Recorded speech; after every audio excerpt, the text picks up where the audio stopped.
Halo semuanya, selamat datang. Kalau kamu klik ini, kayaknya aku tahu deh kenapa. Mungkin kamu baru aja menikah, atau lagi nyiapin pernikahan, atau jangan-jangan kamu lagi capek banget ya mikirin soal duit. Tenang, di sini aku nggak akan kasih kuliah keuangan atau semacamnya kok. Aku cuma mau berbagi satu cerita. Sebuah kisah nyata yang rasanya relevan banget. Tentang gimana sih rasanya memulai hidup bareng pas kondisi lagi terbatas banget. Yap, ini dia angkanya. Ini titik awal cerita kita. Di bahasan kali ini, kita bakal bedah gimana sepasang suami istri membangun kehidupan mereka cuma dengan modal segini per bulan. 1,3 juta rupiah.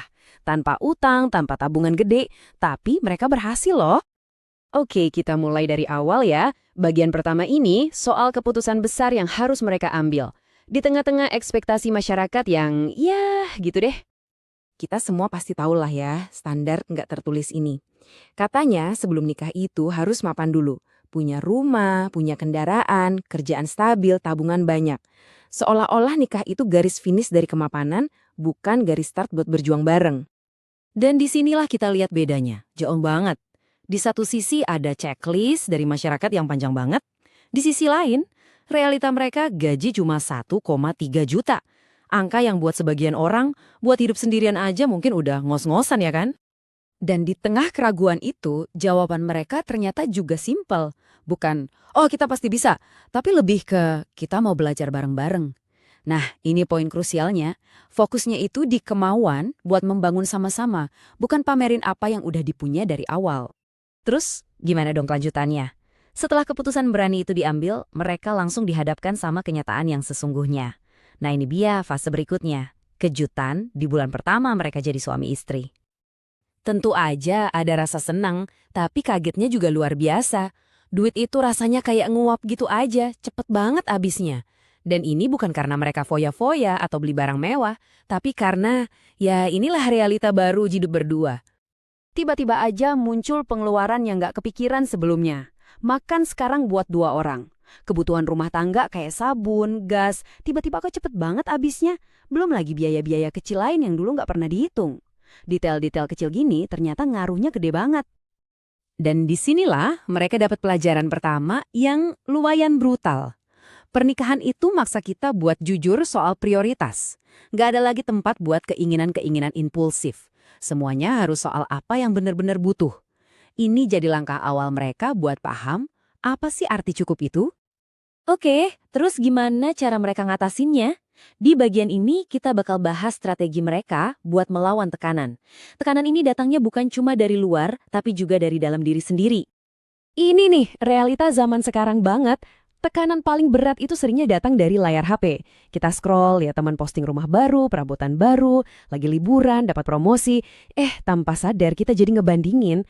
Padahal perjalanan kita baru mulai, kok dibandingin sama highlight reel orang lain. Nah, langkah praktis pertama mereka buat sadar itu simple banget. Mereka mulai bikin anggaran sederhana. Tujuannya bukan buat jadi pelit atau kaku ya, tapi biar mereka benar-benar tahu, ini duit lari kemana aja sih tiap bulan.